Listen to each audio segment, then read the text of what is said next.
Hi everyone, my name is Miss Cameron and today we are going to be making some dog toys out of some recycled materials. Let's go ahead and get started.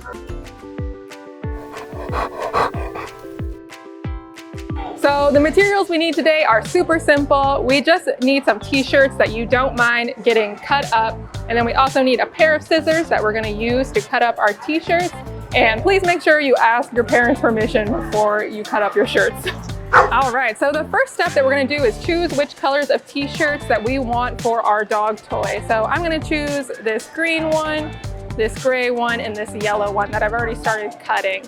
So what we need to do is cut 6 long strips of fabric from our t-shirt. So I'm gonna make one from this green one, and it's okay if the cuts aren't super clean. They can be a little bit messy because these dog toys, they're gonna be chewed up by our dog friends. So it's okay if our cuts aren't super neat. And again, we want 6 strips of cloth, so I'm gonna do 2 in each of our colors.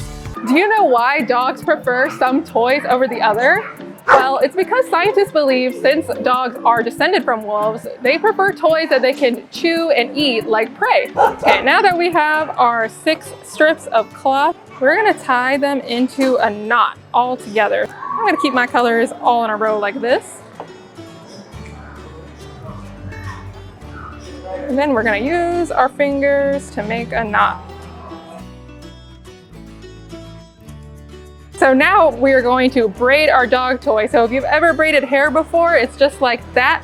But if you never did a braid before, it's pretty simple. You take whichever piece is in the middle and you're gonna put it on the right, on the outside. And then now that our gray piece is in the middle, we're gonna do it the opposite way. So this way in the middle. And then just keep on going down and pulling tight while you do it. And once we get to the end of our braid, we're gonna tie a second knot and that will finish our dog toy. So now it's your turn to try it at home. So if you have any old t-shirts that you're not really sure what to do with, maybe try making them into a dog toy. Try fetching, tugging and pulling, or even just chewing with your dogs.